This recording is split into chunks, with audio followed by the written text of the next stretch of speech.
चंदन देव अर्जुन मंडल आचार्य किसी के इसमें बताए हैं, उनका अनुरोध करता हूँ कि वो इसी छठा नंबर का श्लोक है, उसका प्रकाश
सज्जनों भक्ति श्रद्धा में मातृशक्ति परमात्मा के विशेष अनुग्रह के फलस्वरूप हम सभी लोग मां नर्मदा के पवित्र तट पर विराजमान होकर इस पवित्र स्थान पर बैठ करके भक्त ध्रुव द्वारा श्री भगवान की स्तुति उसका महान पुरुषों के श्रीमुख से श्रवण कर रहे हैं।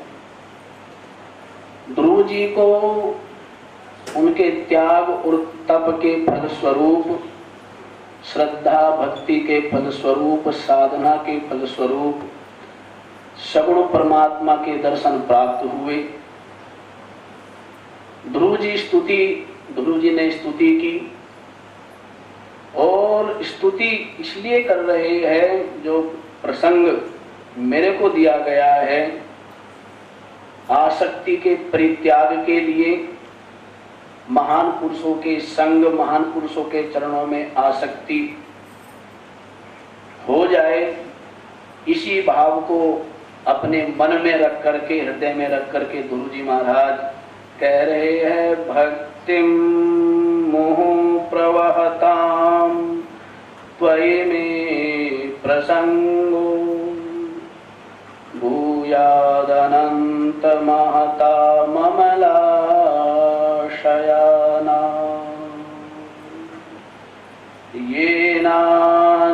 येनांजसोर्वणं मुरुव्यसनं भवाब्धिं नेष्ये भवद्गुणकथामृतपानमत्तः। ध्रुव जी को भगवान के साक्षात दर्शन प्राप्त है और उसके पश्चात भी ध्रुव जी चाह रहे हैं कि मुझे जीवन में ऐसे महान पुरुषों का संग, ऐसे संत जनों का संग प्राप्त हो जिनके हृदय में आपके भक्ति की धारा प्रवाहित है। क्योंकि परमात्मा के दर्शन तो प्राप्त हो गए, उसके पश्चात भी ये भय बना रहता है कि आगे के जीवन में कभी आसक्ति ना हो जाए संसार में, संसार के भोगों में, संसार के पदार्थों में। इसलिए वो आसक्ति हमारे हृदय में उत्पन्न ना हो, उसका क्या उपाय है, और ये जो आसक्ति हृदय में यदि बनी हुई है वो किस प्रकार से दूर होगी। कपिल जी महाराज अपनी माता देवहूति को उपदेश देते हुए भी यही कहते हैं, संगम ते स्वत्ते प्रार्थ्य संग दोष हराहिते। हे माता, ऐसे विरक्त, ऐसे विशुद्ध, ऐसे निर्मल महान पुरुषों का सानिध्य प्राप्त करने के लिए सदैव प्रार्थना करनी चाहिए, क्योंकि महान पुरुषों का जो संग है वो सहज में ही आसक्ति को दूर कर देता है, सहज में ही आसक्ति दूर हो जाती है। जैसे कोई नदी हो और उस नदी पर पुल बना हुआ नहीं है और उस नदी को पार करना है, अब तैर करके पार करेंगे तो उसको पार करने में कई समस्याएं हैं। एक तो सर्दी का समय है, जल अत्यंत ठंडा है। दूसरा, वो नदी का जो पाट है वो भी बड़ा विशाल है, पार करते करते, तैरते तैरते थक जाएंगे, हाथ मारते मारते थक जाएंगे, बड़ा जटिल है पार करना। फिर उस नदी में झाड़ झंखाड़ भी उगे हुए हैं, उनमें भी फंस जाने का भय है, और उस नदी में भंवर भी है, गोल गोल जो भंवर घूमते हैं वो भंवर भी नदी में है, उसमें भी फंस जाने का भय है, और उस नदी में जलीय जीव जंतु भी है। तो आप यदि तैर करके जाएंगे तो वो जलीय जीव जंतु भी आपको अपना आहार बना सकते हैं। तो कितनी समस्याएं हैं। कितना कष्ट है, कितनी उसमें विपत्ति बनी हुई है। समझ में आया? नदी पार करनी है, जल अत्यंत शीतल है, एक तो ये बाधा है। दूसरा, उसमें जलीय जीव जंतु है। तीसरा, उसका पाट बहुत बड़ा है।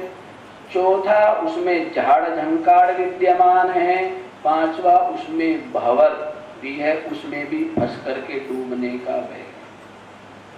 और यदि पास में ही एक नौका खड़ी हो और उस नौका को चलाने वाला कुशल नाविक भी वहां पर विद्यमान हो और उस नौका में आप बैठ जाए, विराजमान हो जाए, तो फिर उस नदी को पार करना बड़ा सहज हो जाता है। फिर ना जलीय जीव जंतुओं का भय है, फिर न जल में उतरना पड़ेगा, आपको सर्दी ही लगेगी, न आपके वस्त्र ही गीले होंगे। झाड़ झंकाड़ में भी फंसने का भय आपका दूर हो गया। भंवर जो बड़े तीव्र थे, छोटे छोटे, उनसे भी आपके फंसने का भय दूर हो गया। और आपको शक्ति भी नहीं लगानी पड़ेगी, बस बैठ जाइए शरणागत हो करके, विश्वास करके, श्रद्धायुक्त हो करके, तो सहज ही आप पार हो जाएंगे। तो इसी प्रकार ध्रुव जी कह रहे हैं कि ये जो संसार सागर है ये बड़ा विशाल है और इसमें प्रतिक्षण भय बना रहता है डूबने का, प्रतिक्षण भय बना रहता है मोह, आसक्ति, काम, क्रोध, लोभ, अहंकार आदि, सदैव इनसे भय बना रहता है कि इनमें फंस करके कभी इस संसार में डूब न जाऊं, कभी विस्मृति ना हो जाए, कभी मैं इसमें फंस ना जाऊं। इसलिए गुरु जी प्रार्थना कर रहे हैं कि प्रभु आप मुझे देना चाहते हैं ना, तो ऐसे महान पुरुषों का संग दीजिए जिनके हृदय में आपकी भक्ति अजस्र रूप से प्रवाहित हो रही है। हे अनंत, भगवान के लिए संबोधन दिया है, हे अनंत, आप अनंत है। और जो आप अनंत है, ये जो संत महापुरुष है ये भी आपके ही स्वरूप है, आपके ही रूप है। तो इनके संग के द्वारा आपका ही शरण लिया गया है, तो मैं सहज ही ऐसे जो मल से रहित, ऐसे जो महापुरुष है उनके संग से अंजसा शीघ्र ही मैं इस भवाम अवधिम संसार सागर को पार कर जाऊंगा। तो आसक्ति सबसे बड़ी बाधा है। संसार के तरने में, परमात्मा की प्राप्ति में सबसे बड़ी बाधा आसक्ति है। मनुष्य जप करता है, तप करता है, स्वाध्याय करता है, चिंतन करता है, ध्यान करता है, योग करता है, और सब कुछ करने के पश्चात भी जैसी संतुष्टि, जैसी तृप्ति, जैसी निश्चिंतता, जैसी उपरामता, जैसी दिव्यता, जैसा आनंद प्राप्त होना चाहिए वैसा अनुभव नहीं कर पाता, अनुभूति नहीं कर पाता। तो उसका मुख्य कारण है हृदय में विद्यमान आसक्ति। सब कुछ करने के पश्चात भी ये जो आसक्ति है ये व्यक्ति को वहीं पर पकड़े रहती है, वहीं पर जकड़े रहती है। कुछ लोग थे नशे में धुत थे, मदिरा आदि का सेवन किया हुआ था, तो वो नदी को पार करना चाह रहे थे। एक नौका में बैठ गए, नौका को चलाने वाला नाविक वहां पर था नहीं, और अपने हाथों में उन लोगों ने पतवार संभाल ली और पतवार के द्वारा पानी को पीछे की ओर धकेलने लगे। खूब प्रयास किया, सबके सब खूब मेहनत की, पसीना पसीना हो गए और अब तक किनारे नहीं पहुंचे। देखते क्या है कि वहीं पर खड़े हैं, किनारे नहीं पहुंचे। परिश्रम भी खूब कर रहे हैं, समय भी बहुत लग गया, लेकिन फिर भी वहीं के वहीं खड़े हैं, तब तक उनको होश भी आ गया। मेहनत की ना, परिश्रम किया, तो उनका नशा भी उतर गया। तो नशा उतर गया, देखते क्या है, नौका को पानी को धकेला तो पीछे को, पतवार तो चलाई, लेकिन नौका जिस कीलड़े से, जिस खूंटे से बंधी थी, उस खूंटे से नौका को नहीं खोला। मेहनत हुआ, समय भी लग गया, पसीना पसीना हो गए, लेकिन फिर भी वहीं पर खड़े हुए हैं। क्यों? क्योंकि नौका को खोला नहीं। वैसे ही जब तक आसक्ति रूपी खूंटे से बंधे हुए हैं, तो हमारे द्वारा किया हुआ जप तप आदि सबका सब उतना फलदायी नहीं होता जितना फलदायी होना चाहिए। तो वैराग्य के अभाव में, आसक्ति मतलब वैराग्य का अभाव, संसार के पदार्थों में राग, संसार के पदार्थों में सुख बुद्धि, तो जब तक ये बनी हुई है तब तक किया हुआ प्रयास निष्फल ही रह जाता है, विशेष फलदायी नहीं होता। इसी बात को हृदय में रख करके गुरु जी कह रहे हैं कि महाराज, संसार की आसक्ति यदि दूर हो सकती है तो महान पुरुषों की आसक्ति से ही दूर हो सकती। कहते हैं ना, हीरा हीरे से ही कटता है, हीरा हीरे से ही कटता है।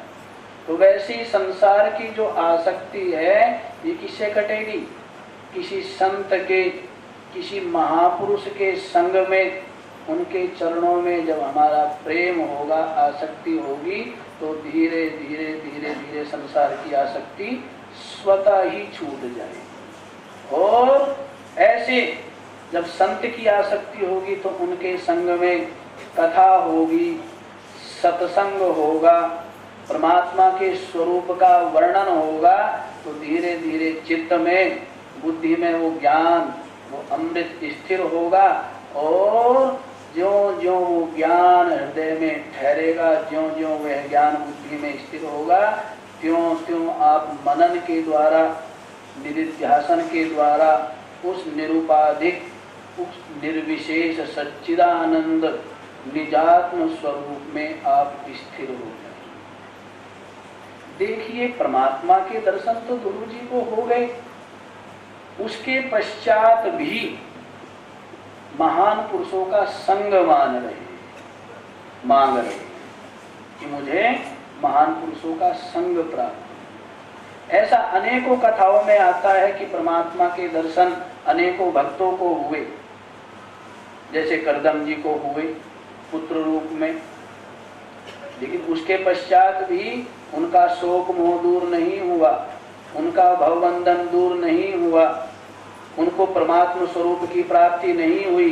भगवान ने स्वयं कहा कि जाओ वन में और जाकर के तप करो। इसी प्रकार से गुरु जी भी इस बात को हृदय में बैठे हुए हैं, जान रहे हैं कि परमात्मा के दर्शन तो हो गए, अभीष्ट वस्तु की प्राप्ति तो मुझे हो ही जाएगी, मेरा जीवन भी स्वस्थ और निष्कंटक राज्य की भी मुझे प्राप्ति हो जाएगी, लेकिन मुझे मुक्ति की भी प्राप्ति हो जाए, इसकी कोई निश्चय नहीं है, इसकी कोई गारंटी नहीं है। इसीलिए गुरु जी कह रहे हैं कि मुझे आप में जो सदैव आपके गुण गायन में लगे हुए महापुरुष है, ऐसे महापुरुषों का आप सानिध्य प्राप्त करा दीजिए, जिससे उनके संग में बैठकर सहज ही कल्याण हो। गोपी चंद की माता, जब गोपी चंद जी ने संन्यास ले लिया, वेश धारण कर लिया, तो उनकी माता ने कहा बेटा किले में रहना। गोपी चंद कहने लगे माता जी, किला तो आपने छुड़वा दिया, आपने खुद ही मेरे को संन्यास लेने के लिए प्रेरित किया, अब आप कह रही हो किले में रहना, इसका भाव मेरी समझ में नहीं आया। तो माता कहने लगी, बेटा तू मेरा जो हृदय का भाव है वो नहीं समझा। मेरा कहने का अभिप्राय है किले में रहना मतलब संतों के संग में रहना, संतों के सानिध्य में रहना। क्योंकि अकेला रहेगा, स्वतंत्र रहेगा, मनमुखी रहेगा, मन के अनुसार चलेगा तो कभी भी फिसल जाएगा। इसलिए संत के संग में रहेगा तो सदैव वो तेरे को सजग करते रहेंगे, सावधान करते रहेंगे, जगाते रहेंगे, चेताते रहेंगे, संभालते रहेंगे। तो तू सदैव गिरने से, तेरा पतन होने से बच जाएगा और तू अपने लक्ष्य पर आगे बढ़ता चला जाएगा, तुझे परमात्मा की प्राप्ति। तो गुरु जी ने इस स्तुति में कहा है कि मुझे तो ऐसे अमल, ऐसे निर्मल राम कृपा कर चितवहि जेहि संत विशुद्ध मिलावहि तेहि। गोस्वामी तुलसीदास जी महाराज ने कहा कि जिसका भगवान वैसे तो सभी के ऊपर कृपा करते हैं, लेकिन जिसके ऊपर विशेष कृपा करते हैं उसको विशुद्ध संत का सानिध्य प्राप्त करा दे। संत का सानिध्य, संत कहना अपने आप में पर्याप्त था, लेकिन क्या बोल दिया है यहाँ पर? संत विशुद्ध, निर्मल संत, छल कपट से, स्वार्थ से रहित, जो केवल अपनी सेवा में या अपने स्वार्थ में ही, स्वार्थ पूर्ति के लिए ही लगाए रखे, ऐसे नहीं। जो अकाम हो, जो निर्लोभ हो, जो स्वार्थ से रहित, ऐसे विशुद्ध संत का सानिध्य प्राप्त हो जाए तो सहज हो जाता है ये मार्ग, ये बड़ा सरल हो जाता है कि नेश्ये भवद्गुण भवाब्धिम नेश्ये, मैं इस संसार सागर को पार कर जाऊंगा। भवद्गुण कथामृत पान मत्त, उन महान पुरुषों के संग से जो कथा, जो अमृत, जो संकीर्तन सुनूंगा तो उसमें आपके गुणों का संकीर्तन होगा, चर्चा होगी, और आपके गुणों का स्मरण करके, चिंतन करके, कीर्तन करके उसमें पूरी तरह से अपने आप में, पूरी तरह से अपने आप को उसमें डुबो करके मैं इस संसार सागर से पार कर जाऊंगा। और मेरा आपसे केवल यही निवेदन है, ऐसा गुरु जी महाराज ने परमात्मा की स्तुति की है, उनके प्रति अपने हृदय के उद्गार भाव अभिव्यक्त किए हैं। इतना ही कह करके यहीं पर मैं अपनी वाणी को विराम देता हूँ। हरिओम तत्सत। ओम शांति शांति शांति। इसी क्रम को जारी रखते हुए अभी दूसरे श्लोक पर थोड़ा मैं भी बोल देता हूँ। जैसा भगवती की इच्छा से जैसा प्रेरणा होगी अंदर सही, मैं तो कोई ज़्यादा विद्वान नहीं हूँ। वैसे आपने पहले श्लोक में सुना कि गुरु जी कहते हैं भगवान को कि भगवान आप ही मेरी जो सोई हुई वाणी है उसमें प्रवेश करके आपने उसको जगाया, और इसी प्रकार अन्य इंद्रियों में भी आप ही प्रवेश करके उनको जगाते हैं, उनसे क्रिया करवाते हैं। मेरी बात ही नहीं है, गुरु जी का भाव है सभी जीव जितने भी है सभी में ऐसा ही होता है। ठीक है, भगवान जगाते हैं, भगवान ही करवाते हैं, शक्ति भी भगवान देते हैं। गुरु जी बड़े सावधान थे, उनके मन में आई कि हो सकता है मेरे इस स्तुति का भगवान तो समझ लेंगे, कोई दूसरे लोग उसका उल्टा तो नहीं लगा लेंगे कि भगवान प्रवेश करते हैं, इसका मतलब पहले शरीर था और वो काम नहीं कर रहा था तो भगवान ने प्रवेश किया, ऐसा कोई अर्थ ना लगा दे। सोई हुई इंद्रियों वाला था कोई, वो काम नहीं कर रही थी तो भगवान ने अंदर प्रवेश किया, उसके सोई इंद्रियों को जगा दिया। अच्छा ठीक है, ये भी किसी को शंका ना हो। ये हो सकती है कि भी भगवान ही अंदर प्रवेश करके करवाता है, तो भगवान तो एक ही है, फिर ये नाना प्रकार के भेद कैसे दिखाई दे रहे हैं? कोई इंद्रियों में भी भेद दिखाई दे रहा है, एक इंद्रिय श्रवण करती है, एक इंद्रिय दर्शन करती है, कुछ ग्रहण करती है, सूंघती है। ये अलग अलग जीवों में देखेंगे तो अलग अलग प्रकार के जीव है। यदि भगवान ही अंदर प्रवेश करता है तो भेद में हेतु क्या है? इस प्रकार की शंकाएं भी हो सकती है लोगों के अंदर। तो उसका अगले जो श्लोक है उसमें गुरु जी महाराज बड़े सुंदर शब्दों में उसका उत्तर देते हैं। क्या कहते हैं? एकस्तमेव भगवान नित्यात्म सत्या माया तयोर्गुणया मैलादेशम शिष्टवान विषपुरुष तत्सद्गुणेषु नाने वदायुषु विभावसु वद्विभाति। कहते हैं भगवान, भगवान कह दिया।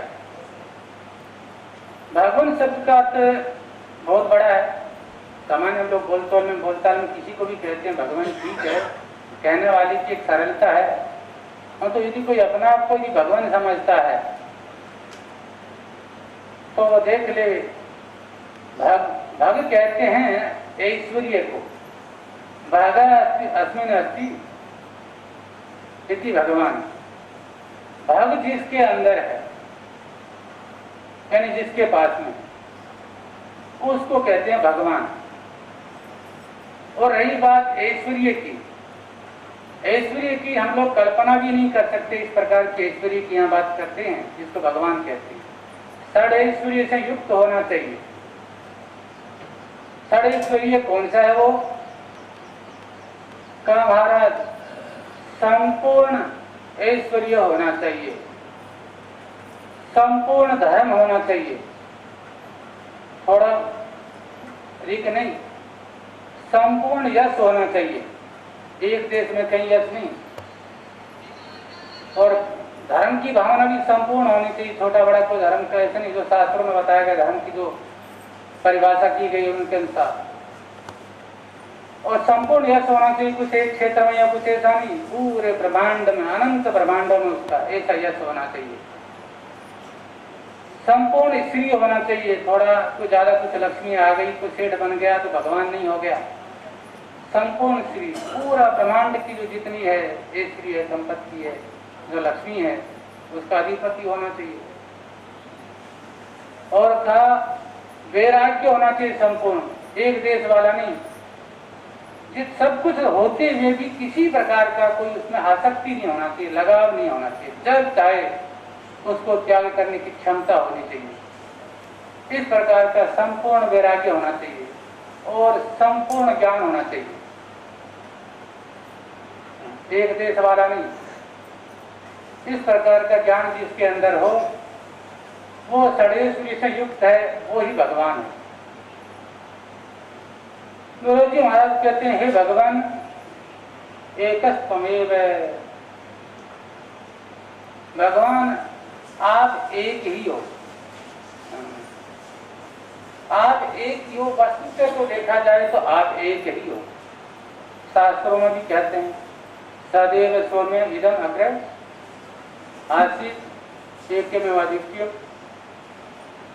ये परमात्मा सृष्टि के पहले एक ही था, कोई दूसरा नहीं था उसके अतिरिक्त। और वर्तमान में जो दिखाई दे रहा है एक ही है। भ्रम से भलाई किसी को दिखाई दे रहे, शास्त्र भी यही कहता है एक ही है। यही बात ध्रुवजी महाराज कहते हैं, अनुभव करके कहते हैं कि हे भगवान, वस्तु तत्वता देखा जाए तो आप एक ही। अच्छा ठीक है, एक है तो फिर ये क्या दिखाई दे रहा है? कहा आत्मसत्या मायाख्या उरुगुणया, मायाख्या उरुगुणया आत्मसत्या। महाराज आपकी एक शक्ति है, उसका नाम है माया। बहुत चतुर है वो, बहुत ताकतवर है वो। उसमें ऐसा सामर्थ्य है कि वो असली को छुपाने वाली है और नकली को दिखाने वाली है। ऐसी आपकी एक माया है और वो कुछ भी करने में समर्थ है। और का उरु गुण है, वो अनंत गुण वाली है, कोई एक आदि गुण नहीं है उसके अंदर, बहुत गुण है। बहुत गुण का मतलब है यहाँ पर अनंत गुण समझना, यानी उसकी सामर्थ्य कितना है आप अनुमान नहीं लगा सकते। इस आकाश में सृष्टि कर सकती है वो, और सृष्टि का लोप भी कर सकती है वो। ऐसी आपकी जो माया है आत्मसत्या, कहीं आपसे आपने बाहर से नहीं लिया है, आपकी उपाधि रूप है, वो आपके अंदर है, आपके अंदर कल्पित है वो। ऐसी आपकी जो शक्ति है उसके द्वारा आपने क्या किया, महदादि अशेषम सृष्टवा, महत तत्व सृष्टि का जो आदि तत्व है, आदि जो सृष्टि है, महत को मानते हैं हमारे यहाँ वेदांत में। इसमें वेदांत उपनिषद में आनंद गिरी जी महाराज ने कहा भी है, महान प्रकृति आद्य विकार सूत्रम। इस प्रकृति का जो आदि विकार है वो महान यानी महत तत्व, उसका हमारे यहाँ सूत्र यानी सूत्रात्मा कह दो, हिरण्य गर्भ कह दो, या जो आपका अपंचीकृत जो भूत है उनका जो अभिमानी चेतन है उनका, उसको कह दो, एक ही बात है। वो पतन सृष्टि मानते हैं। तो कहते हैं कि महाराज आपने क्या किया, वो महत तत्व से लेके विराट आदि जो भी है क्रम से आगे आगे आपने क्रम से सृष्टि करते रहे, और यहाँ तक कि जो शरीर है, जीवन का शरीर है, वहां तक सृष्टि किया आपने। मतलब आपकी माया ने, आपके अंदर जो माया है उसने किया, पहले कह दिया, उस माया के द्वारा सृष्टि हुआ। फिर क्या हुआ, पुरुष अन्विष्य, आपने फिर पुरुष रूप धारण करके, यानी अंतर्यामी कह दो, जीव कह दो, अंतर्यामी के रूप में आपने उसके अंदर प्रवेश किया, और शरीरों के अंदर, और फिर कहा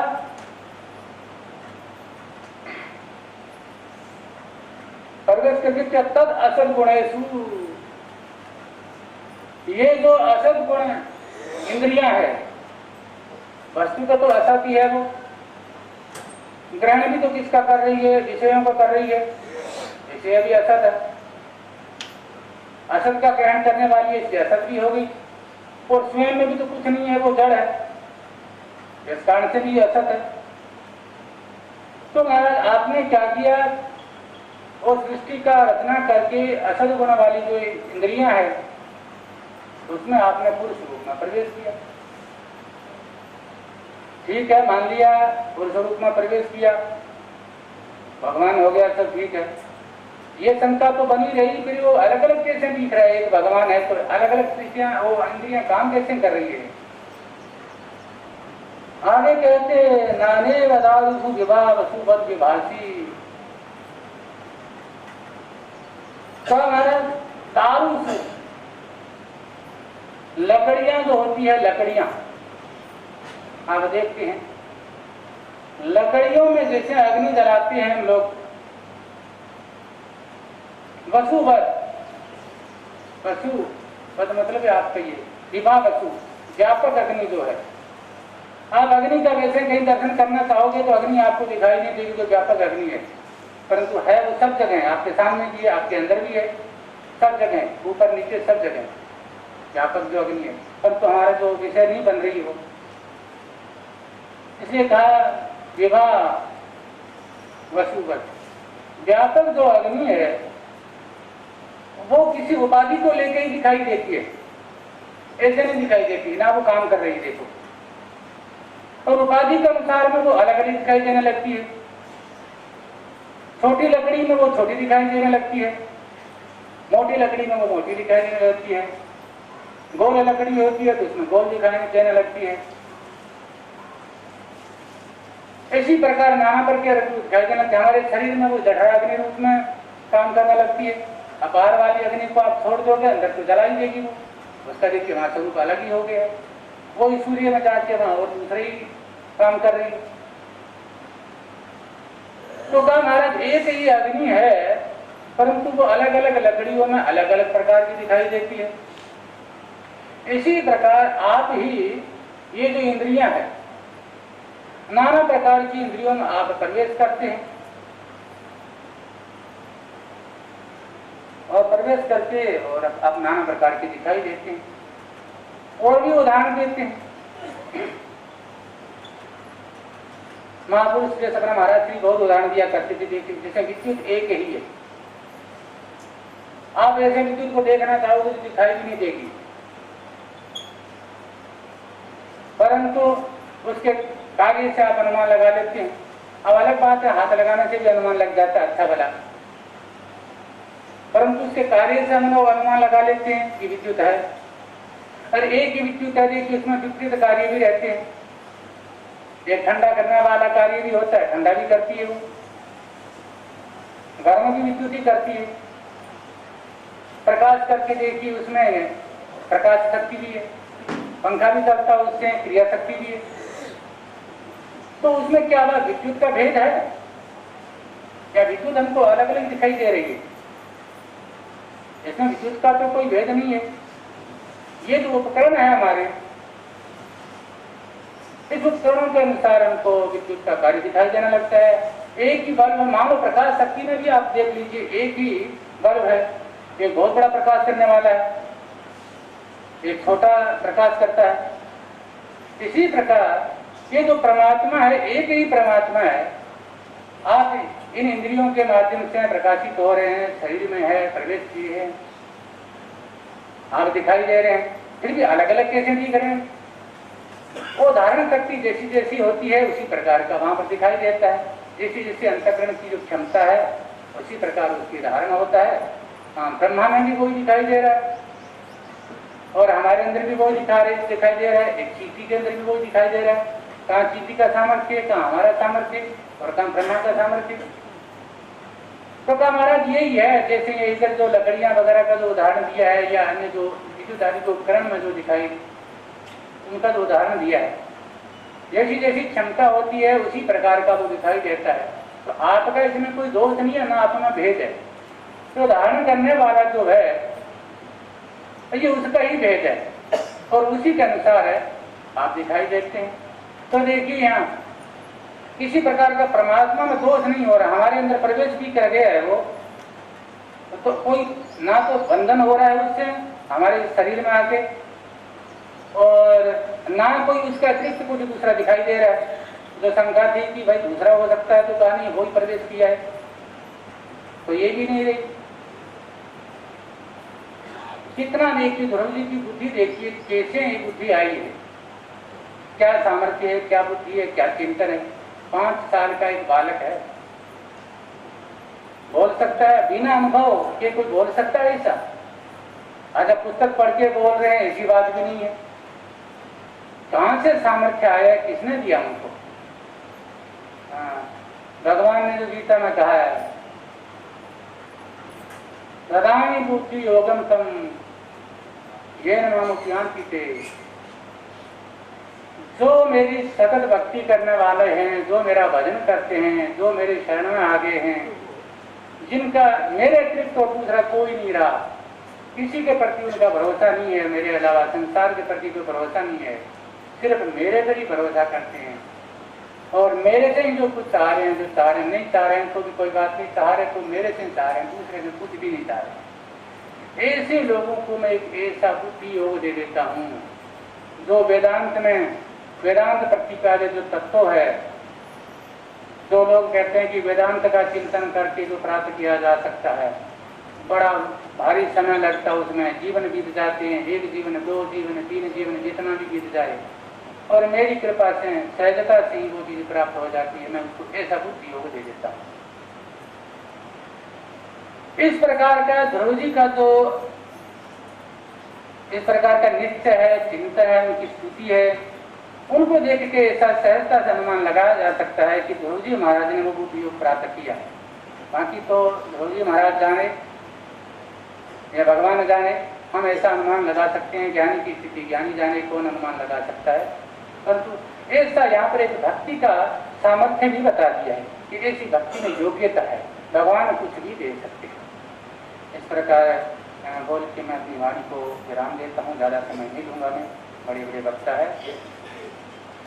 अब इसी क्रम में मैं अपने यहाँ से नगर निहाल आश्रम है, यहाँ से 10-12 किलोमीटर दूर है, नर्मदा तट पर ही, वहाँ से पधारे हुए परम पूज्य स्वामी श्री नर्मदानंद जी महाराज से भी अनुरोध करता हूँ, वे भी बड़ा अपना अनुभव के आधार पर हम लोग को सत्संग सुनाएंगे।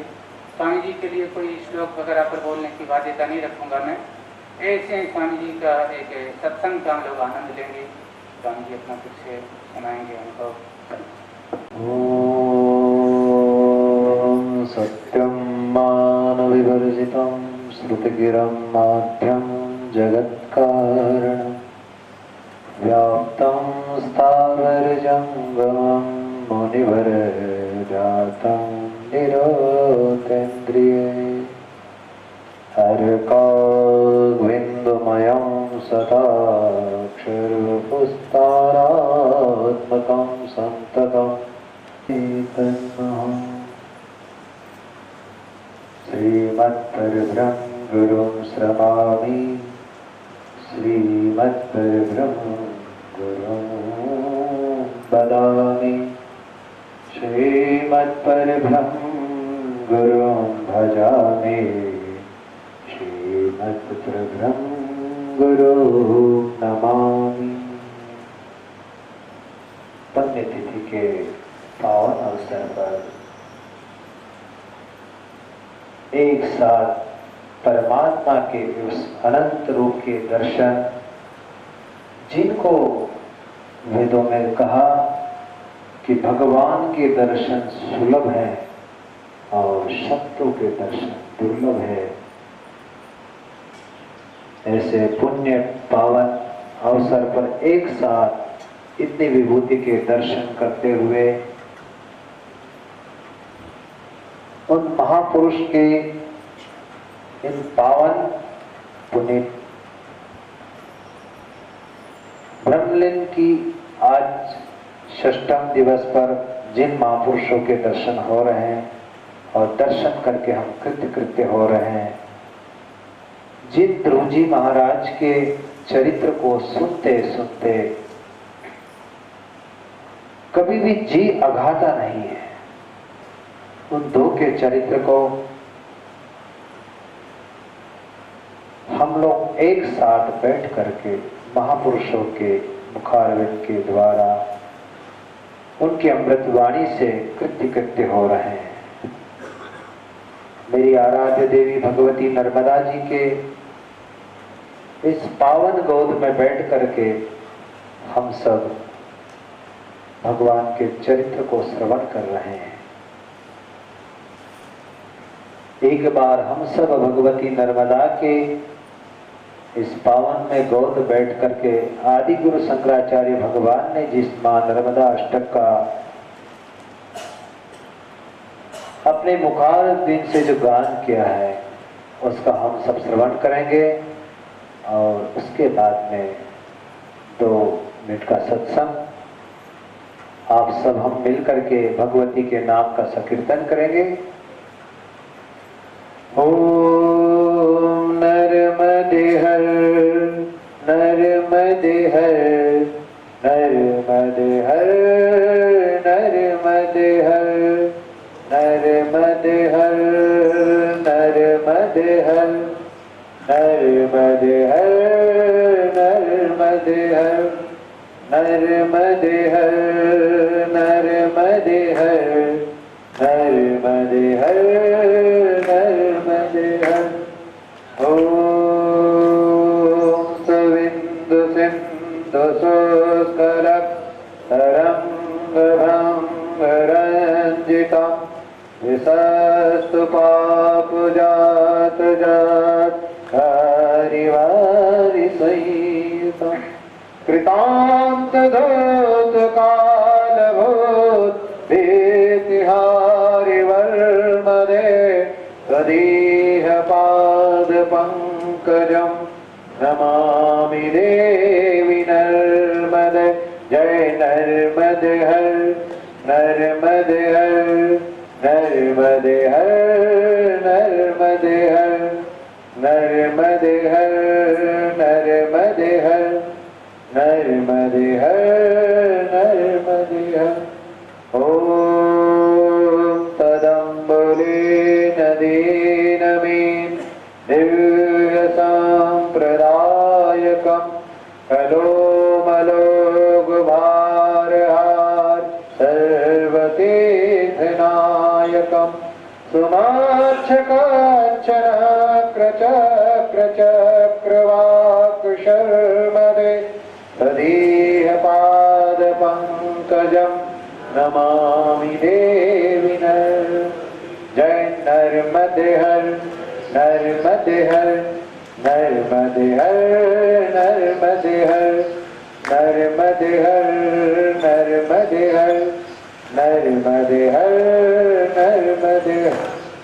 ओम महागंभीर नीलपुर पार्पधूत भूतलम धना समासपातकारी दारिदापदाचरम जगल्लये महाभये मृकुण्ड शोणहर्मदे तदीह पाद पंकजम नमामि देवी नर्मदे। जय नर्मदे हर नर्मदे हर तदाम्बुवेक्षितं यदा मृकुण्ड शोणका सुरारिते विसर्वदा पुनर्भवाति जन्मजन भवाति दुःख हर्मदे तदीह पाद पंकजम नमामि देवी नर्मदे। नर्मदे हर नर्मदे हर नर्मदे हर नर्मदे हर नर्मदे हर नर्मदे हर नर्मदे हर नर्मदे हर। ओम लक्ष लक्ष किन्नरा मरासुरारिपूजितं सुलक्षणीरतिरधीर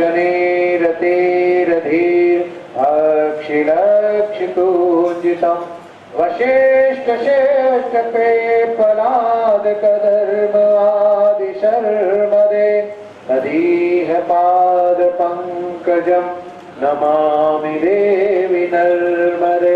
जय नर्मदे हर नर्मदे हर नर्मदे हर नर्मदे हर नर्मदे हर नर्मदे हर नर्मदे हर। ओम सनत कुमार नाचिकेत कश्यपात्र षट्पदे गृहंसकीयमानशे शुनारदादि षट्पदे रवेन्द्रन्ति देवदेव राजकर्म सर्वदे तदीह पाद पंकजम नमामि देवी नर्मदे। नर्मदे हर नर्मदे हर नर्मदे हर नर्मदे हर नर्मदे हर नर्मदे हर नर्मदे हर नर्मदे हर। ओम लक्ष लक्ष लक्ष पाप लक्ष सारसायुधम ततस्तु जीव जंतु तंतु भोक्ति मोक्तिदायकम विरंचि विष्णु शंकर शकीय धाम वर्मदे तदीह पाद पंकजम नमामि देवी नर्मदे। नर्मदे हर नर्मदे हर नर्मदे हर नर्मदे हर नर्मदे हर नर्मदे हर नर्मदे हर नर्मदे हर। ओम अहो सुनं सुतं महेशकेश जाटते किरागसूतवाडवेषु पंडिते शटे नटे तुरंत पापतापहारि सर्वजन्तु सर्वदे तदीह पाद पंकजं नमामि देवी। नर्मदे हर नर्मदे हर नर्मदे हर नर्मदे हर नर्मदे हर नर्मदे हर नर्मदे हर नर्मदे हर। ओम इदं तु नर्मदाष्टकं त्रिकालमेव ये सदा पठन्ति ते निरन्तरं न यान्ति दुर्गतिं कदा। सुलभदेहदुर्लभं महेशधाम गौरवं पुनर्भवानराणवे विलोकयान्तिरोरवं त्वदीयपादपङ्कजं नमामि देवि नर्मदे त्वदीयपादपङ्कजं नमामि देवि नर्मदे। और गुरु के बिना परमात्मा की प्राप्ति नहीं हो सकती। ध्रुव जी महाराज ने जब पिता की गोद में बैठने के लिए सिंहासन की ओर प्रस्थान किया तो उनकी मां ने कहा कि पिता की गोद में बैठने के लिए तुझे मेरी कौम से जन्म लेना पड़ेगा। ध्रुव ने कहा क्या मेरे पिता नहीं है? सुरुचि कहती है पिता तुम्हारे हैं लेकिन मैं तुम्हारी मां नहीं हूं। है लेकिन सुरुचि कहती है नहीं मैं तुम्हारी मां नहीं, इसलिए तुम इसके अधिकारी नहीं हो। यदि तुम्हें पिता की गोद में बैठना है तो पहले तपस्या करनी पड़ेगी, तप करना पड़ेगा। तो बताओ सुरुचि ध्रुव की मित्र हुई या शत्रु हुई? उन ध्रुव जी महाराज के मां जो है उस मां की कृपा से ही परमात्मा की प्राप्ति हुई। ध्रुव जी महाराज बालक अवस्था में जब सुरुचि मां ने इस प्रकार से ताड़ना की, रोते हुए अपनी मां के पास गए और मां से कहा कि इस प्रकार से मुझे छोटी मां ने कष्ट दिया है। मां कहती है बेटा तुम इस पिता की गोद में बैठने के लिए इतने लालच हो, लेकिन सुरुचि तुम्हारी मां तो इतनी बड़ी प्रबल तुम्हारी मित्र है, तुम्हारे इष्ट है कि जिन्होंने परम पिता की गोद में बैठने के लिए तुम्हें संकेत दिया है। लेकिन यहाँ कहती है कि यदि तुझे इस पिता की गोद में बैठना है तो पहले भगवान को प्राप्त करके और उनसे वरदान मांगो कि मेरे गर्भ से तुम्हें जन्म मिले। सुरुचि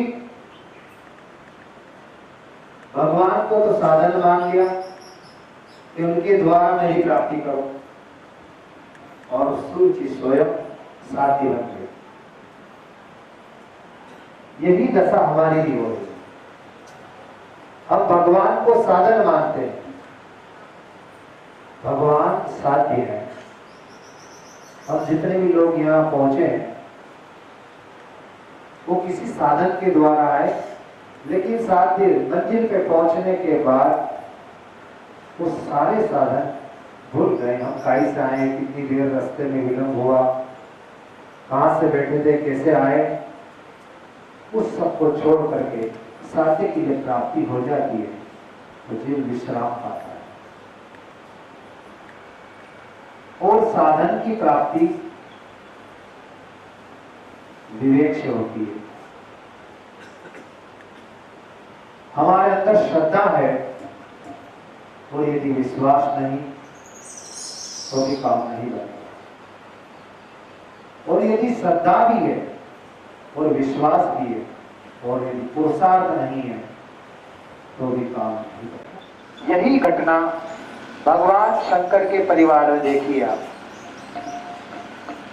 माँ पार्वती श्रद्धा, विश्वास भगवान शंकर, पुरुषार्थ कार्तिक स्वामी है, विवेक गणेश जी हैं। और यदि जहां पुरुषार्थ, श्रद्धा, विश्वास और विवेक चारों इकट्ठे हो जाते तो वहां क्षमता आ जाती है। भगवान शंकर के वाहन है नंदी, मां पार्वती का वाहन है शीन। यदि आप इसको इस विवेक से देखें कि जंगल में यदि शेर गाय को देख ले तो वहां क्या स्थिति बनती है, लेकिन वहां क्षमता है, और क्षमता के अंदर शंकर जी का वाहन नंदी है और मां का वाहन जो है शेर है। तथा विवेक गणेश जी हैं, गणेश जी का वाहन चूहा है, और जो है पुरुषार्थ कार्तिक स्वामी है। कार्तिक स्वामी का वाहन मोर है। संन्यास आश्रम नहीं, भारत के अनेक अनेक प्रांतों में जिनके शिष्य आज इस ज्ञान गंगा को बहा रहे हैं, ऐसे महापुरुष की इस निर्वाण दिवस पर हम सब लोग मिल करके आज ये भगवान की इस भक्ति का अनूठा संकल्प करें। भक्ति भगवान की जो ज्ञान है, कहते हैं कि ज्ञान जो होता है वो बंदर के बच्चे के समान होता है, और जो भक्ति होती है वो बिल्ली के बच्चे के समान है। बंदर का बच्चा मां को स्वयं पकड़ता है, और जब बंदर इधर से उधर बंदरिया जब छलांग मारती है, और यदि थोड़े से भी बंदर के बच्चे ने हाथ कहीं फिसला तो ऊपर से नीचे धड़ाम गिरते हैं और पतन हो जाता है। वैसे ही ज्ञान का मार्ग है, और भक्ति का मार्ग है बिल्ली का बच्चा। बिल्ली जिन दांतों से चूहे को चबा जाती है, उन्हीं दांतों से उस बच्चे को पकड़ करके एक स्थान से दूसरे स्थान ले जाती है। लेकिन बिल्ली का बच्चा आंख मूंद करके पड़ा रहता है कि मेरा हित उसी में है जहां मां ले जाएगी। तो भक्त की भी यही दशा होती है कि मेरी स्थिति या मेरा जिसमें हित होगा परमात्मा वही मुझे ले जाएंगे। इसी प्रकार से भक्ति का मार्ग अपनाना चाहिए। मां भगवती नर्मदा के किनारे बैठ करके हम सब लोग आज इतना आनंदित होकर के, स्वामी जी ने मुझे अवसर दिया। मैंने कहा था महाराज जी मैं नहीं बोलूंगा, बोले नहीं आप कुछ भी बोलना। तो मां भगवती के किनारे बैठ करके हम सब लोगों ने संतों का सत्संग सुना। आगे स्वामी जी के सत्संग के लिए इतने शब्दों के साथ ओम शांति शांति शांति। इसी क्रम को आगे बढ़ाते हुए मैं परम पूज्य स्वामी जी महाराज तो इसी आश्रम के अध्यक्ष है, करता धरता है सब कुछ, उनसे अनुरोध करता हूँ कि वे भी इसी श्लोक है उसका जो इसी स्तोत्र की 12वां श्लोक जो है उस पर प्रकाश डालें। स्वामी जी महाराज से अनुरोध करता हूँ।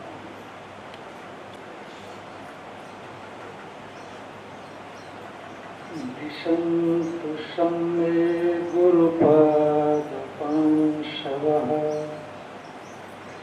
ओम शांति शांति शांति। मंचासीन आज की सभा के अध्यक्ष पूज्य महाराज श्री आचार्य द्वय, मंचासीन हमारे सभी संत चरण, आत्मस्वरूप संत वृंद, श्रद्धा भक्तिमयी माताओं एवं भक्तजनों, अभी तक हम लोगों ने हमारे पूर्व वक्ताओं के द्वारा भक्त ध्रुव के द्वारा भगवान की गई जो स्तुति, उस स्तुति का जो मर्म है, उसका जो सार है, या आप ये समझो कि स्तुति ही सार है। जैसे हमारे विजयपुरी जी, विजयपुरी नहीं कहना उनको, विजयानंद पुरी जी कहना। तो विजयानंद पुरी जी ऐसा कहते हैं वो तो ठीक भी है। तो विजयानंद पुरी जी महाराज जी ने कहा कि गुण कथनम स्तुति, गुण चिंतनम उपासनम। जो हमारा उपास्य है, उस उपास्य के गुणों का चिंतन, यह तो उपासना बन जाती है, एक मानसिक हो जाता है। और जो गुण कथन होता है, जैसे हम लोग महिमा का गान करते हैं, या किसी संतों के जीवन का हमारे जीवन में जो प्रभाव पड़ा है उनके गुणों से, उसका उद्गार हम व्यक्त किए बिना रह नहीं सकते। तो उद्गार बारंबार प्रकट होते रहते हैं, किसी न किसी के रूप में होते रहते हैं। यह उनकी स्तुति है, जो शब्द में आए और जो मन में रहे वो उपासना है। तो यहाँ पर ध्रुव जी ने जो भगवान के गुणों का कथन किया, भगवान के गुणों की स्तुति की, उसके विषय में आपने संतों के मुखारविंद से श्रवण किया। और आप कल्पना कर सकते हो कि जिसकी बुद्धि की प्रतिभा को, सोई हुई बुद्धि को जगाने के लिए भगवान का ही सगुण साकार स्वरूप का स्पर्श हो जाए, केवल कहना ही नहीं, अपितु भागवत में आया पस्पर्श वालम कृपया कपोले, जैसे संतों ने बताया, वेदमय शंख का स्पर्श कपोल में किया, तो फिर उनके अंदर सोई हुई प्रतिभा का जागरण हो जावे, तो इसमें आश्चर्य ही क्या है। तो इसलिए ध्रुव ने यहाँ पर कर्मों के विषय में, ज्ञान के विषय में, और जैसे लोक में प्रसिद्ध लोगों में भक्ति है, उस भक्ति के विषय में भी विस्तृत रूप से विश्लेषण करने की कोशिश की और उसका आधार परमात्मा को बनाया, परमात्मा के सगुण साकार रूप को बनाया। आप सायंकाल श्रवण करेंगे हमारे पूज्य संत चरणों से, तो वहां पर ध्रुव भगवान के दोनों रूपों का बड़ा ही विस्तृत विश्लेषण करते हैं। एक तो भगवान का ऐसा रूप जैसे हम लोग राम है, कृष्ण है, दुर्गा है, इस रूप में देखते हैं, सगुण साकार स्वरूप। और एक भगवान का स्वरूप निर्गुण निराकार है, सभी प्रकारों के आकारों से रहित है, गुणों से रहित है, जिसमें गुणों का कथन किया जा सकता है और जिसमें कुछ आकार भी बतलाया जा सकता है। ऐसे जो भगवान का स्वरूप, ये औपाधिक कहलाता है। औपाधिक स्वरूप हमारे सामने अभिव्यक्त होता है और अनभिव्यक्त भी होता है, पर जहां कोई आकार नहीं है, जहां कोई गुण नहीं है, जिसको आप शब्दों के दायरे के अंदर ला नहीं सकते, जिसको आप क्रिया के रूप में विश्लेषण नहीं कर सकते, जहां आप गुणों को नहीं दिखला सकते, पर एक स्थिति में पहुंचने के बाद साधक स्वयं अपने आप में अनुभव कर सकता है। अभी भी आप अनुभव करते हैं, पर जरा मिला जुला अनुभव होता है। उस चेतन का अनुभव आज न हो ऐसा नहीं है। भगवान शंकराचार्य जी महाराज लिखते हैं, नायम एकांतेन अविषय, क्योंकि आत्मा अत्यंत अविषय नहीं है। क्योंकि आप जानते हैं, मैं करके जानते हैं, और यदि मैं हिस्से में चेतनता न हो, यदि मैं हिस्से में निर्विशेष परमात्मा न हो, तो उतने हिस्से में परमात्मा खंडित माना जाएगा। तो जैसा हम मानते हैं कि परमात्मा अखंड है, सर्वव्यापक है, परिच्छेद से रहित है, तो वहां तो परिच्छेद आ गया। इसीलिए ऐसे जो परमात्मा है वो जो परिच्छेद से शून्य है, तो आपके स्वयं मैं में अवस्थित है। पर वो मैं जिस रूप में आज जाना जा रहा है, वह हमारा शास्त्र जिस रूप में उस मैं का यथार्थ स्वरूप का विश्लेषण करता है, आकार और गुण से रहित स्वरूप का विश्लेषण करता है, उस रूप में नहीं जाना गया। तो उसी रूप में जाना हम सबका परम ध्येय है, परम लक्ष्य है। इसीलिए जहाँ गुणों का वर्णन आता है, जहाँ रूपों का वर्णन आता है, वो हमारे लिए साधन बन जाता है। ऐसा सविशेष परमात्मा हमारे लिए साधन बन जाता है। तो ये तमाम चीजें हम इस ध्रुव स्तुति में सुन रहे हैं, और आगे जाकर के हम और भी सायंकाल में हमारे संत चरण लोग बताएंगे, विद्वान लोग बताएंगे। तो इस बीच में एक श्लोक हमारे किशोर चैतन्य जी हमें भी बताए हैं, तो हम भी थोड़ा सा उस पर कुछ बोलेंगे। सत्याशिषो हि भगवन् तव पाद पद्मा माशिस्तथानुभजत पुरुषार्थमूर्ते अप्येवमर्य भगवान् परिपाति दीनान् वस्त्रे भवत्सकमनुग्रहकातरोऽस्मान्। ध्रुव जी यहाँ पर संकेत करते हैं कि वास्तव में जो यथार्थ में भगवान का भक्त होता है, अनुभजत माने जैसे आप एक व्यवहार में शब्द प्रयोग करते हो, एक निरंतर, वहां पर टूटन नहीं है, अवरोध नहीं है, वहां रुकावट नहीं है। इसलिए निरंतरता, जैसे नर्मदा जी की धारा, नर्मदा जी का प्रवाह जैसे निरंतरता से बह रहा है, उस बीच में कोई रुकावट नहीं है। उसी तरह से परमात्मा का चिंतन करने वाला साधक का मानस बन जाता है, और ऐसा जो मानस जिसका बन जाता है, वह सिर्फ परमात्मा को ही अपना परम ध्येय, परम लक्ष्य बनाता है, परम पुरुषार्थ बनाता है।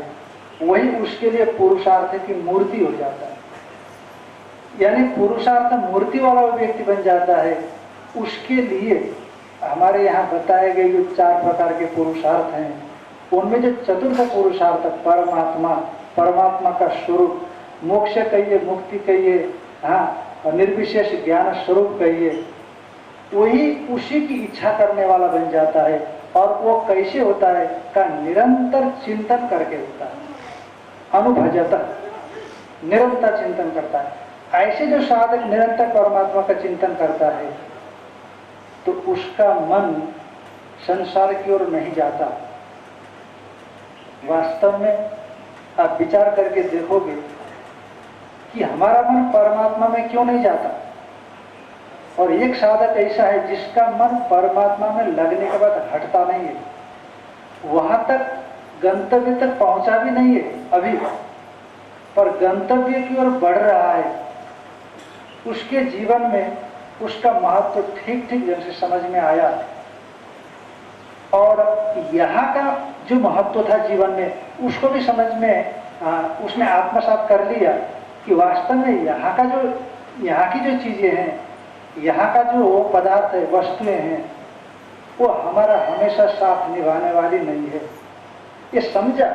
और जब तक इस यथार्थ को आत्मसात नहीं कर पाएगा, तब तक वो एक कदम आगे नहीं बढ़ा सकता।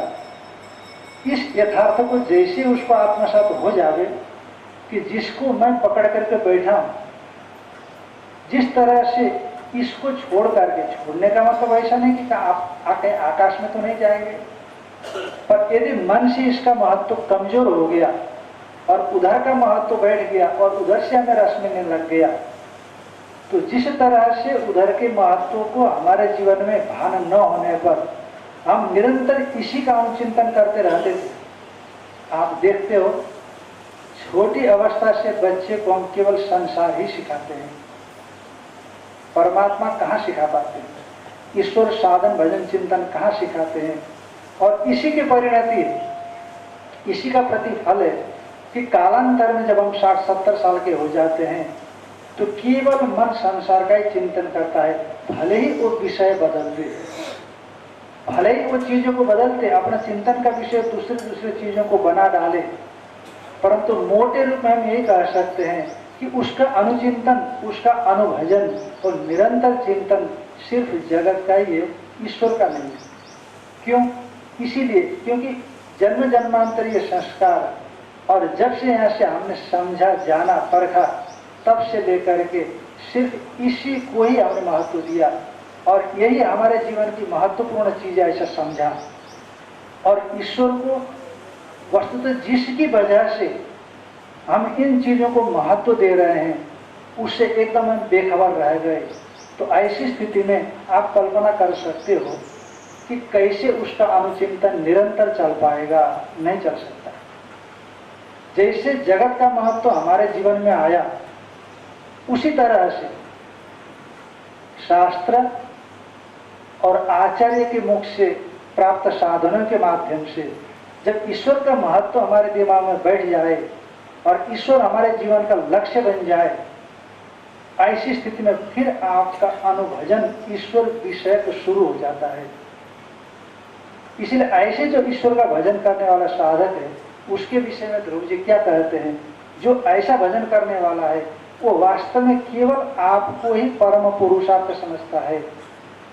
हाँ, आप ही को संसार से कोई भी सांसारिक वस्तुएं दे, उसको जगत की पूरे वैभव भी उसको प्राप्त हो जावे, पर उन वैभवों से उसको कोई लेना देना नहीं है। हम कल्पना करें कि उसका मानस कैसा होगा। आप देखते हैं प्रहलाद के जीवन में, देखिए कि एक हिरण्यकश्यप चक्रवर्ती सम्राट है और प्रहलाद उसका उत्तराधिकारी है, पर प्रहलाद का मन उस वैभव में कतई नहीं है और रहा है उसी वैभव में, परंतु मन कहीं दूसरी जगह पर है। उसका अनुभजन, उसका अनुचिंतन निरंतर केवल अपने इष्ट देवता के विषय में ही है, दूसरे का किसी का नहीं। ऐसे जो चाहता है वह वस्तुतः ईश्वर से कुछ भी नहीं चाहता। वो यही चाहता है केवल मेरा चिंतन, मेरा भजन ईश्वर विषय बने और ईश्वर की प्राप्ति हो। और ईश्वर की प्राप्ति हमारे शास्त्रों में जो बताया गया वह कोई कामना नहीं है, क्योंकि आपका स्वरूप है। स्व विषय में कामना नहीं होती, दूसरे के विषय में कामना होती है। जो दूसरी पदार्थ होती है, चीजें होती है, उन विषयों में हम इच्छा रखते हैं कि ये मेरे मिले, ये मेरे को मिले, पर जो हम स्वयं ही है अपने विषय में ये इच्छा नहीं होती है कि वो चीज मुझे मिले या मैं अपने आप को मिल जाऊं। हाँ, ये हो सकता है कि हम अपना जो वास्तविक स्वरूप नहीं जानते हैं, इसीलिए वास्तविक स्वरूप अज्ञान की वजह से न मिला हुआ मालूम पड़ रहा है, न मिला हुआ ऐसा नहीं मालूम पड़ता, नहीं मिला है यही मालूम पड़ता है। जैसे हम जगत की वस्तुएं नहीं मिली होती है तो उसको प्राप्त करने के लिए कोशिश करते हैं, उसी तरह से यह भी अज्ञान से नहीं मिला हुआ हो गया, इसीलिए हम प्राप्त करने की कोशिश करते हैं। पर वस्तुतः इसीलिए उसको भी हम फल शब्द से व्यवहार कर देते हैं, पर वो फल नहीं है। क्योंकि जैसे मैंने शुरू में आपसे बताया कि मैं का विषय आपका स्वयं का आत्मा है, वो तो मिला है, उसको कोई बाहर जाकर के प्राप्त नहीं करना।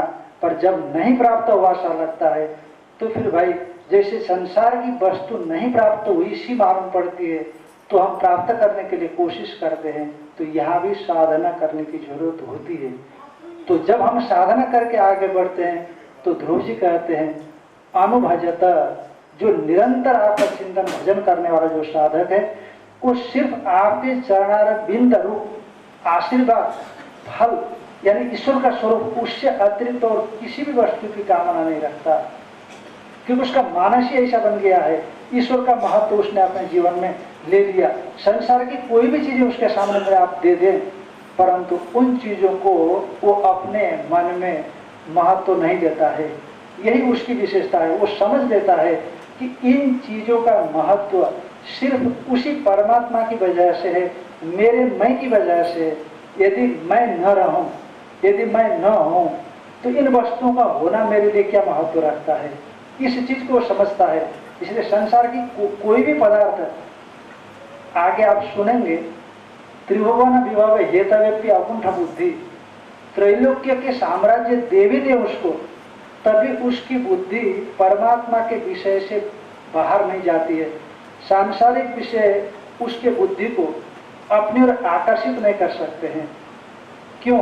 इसीलिए क्योंकि उसने समझ लिया एक परमात्मा ही मेरा जीवन का मूल सार है। और ये कैसे समझा?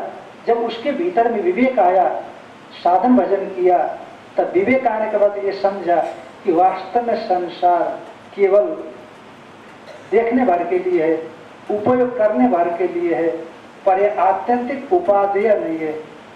जो है, जो प्राप्त करना है, वह परमात्मा ही है।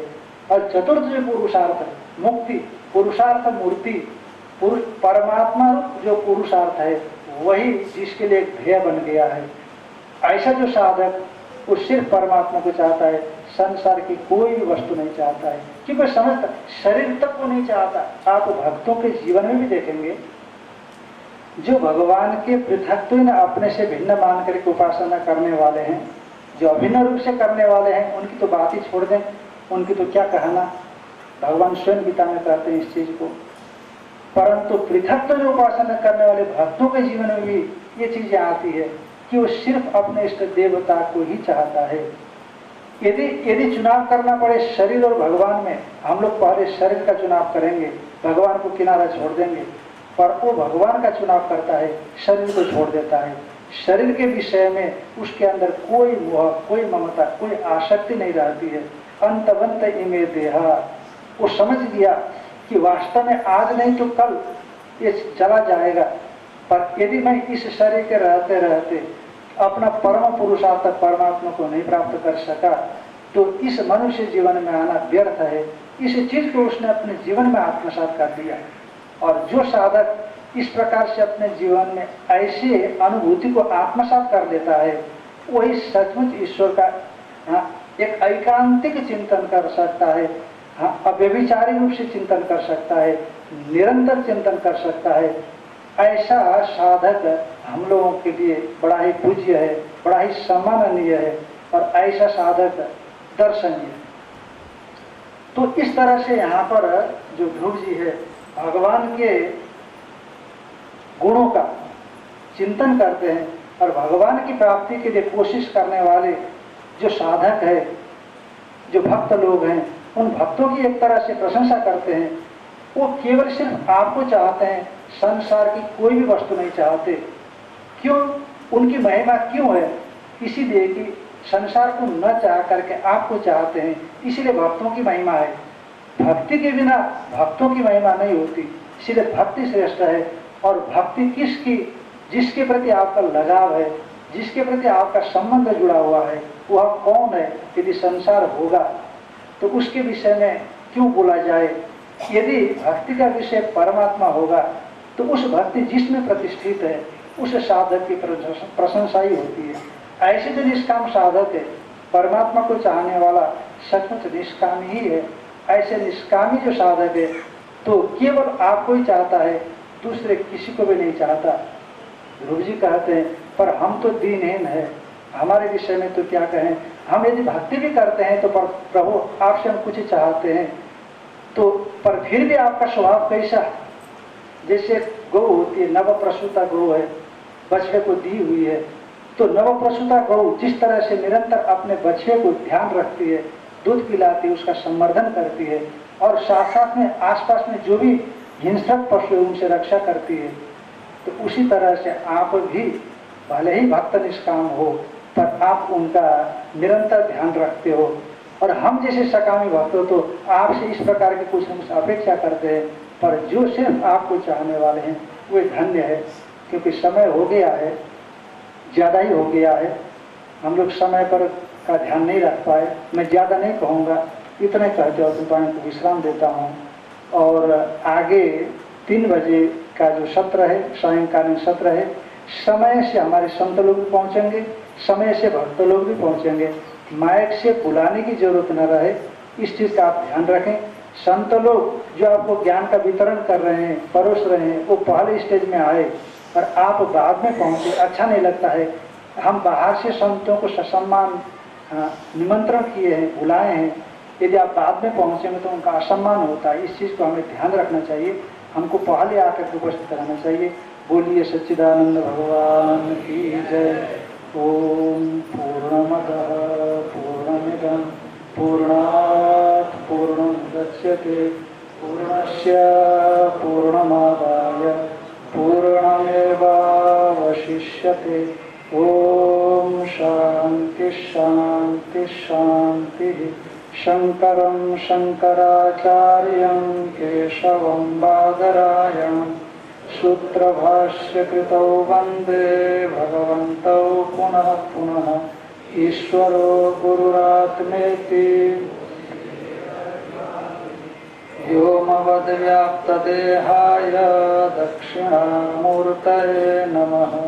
ओम शांति शांति शांति।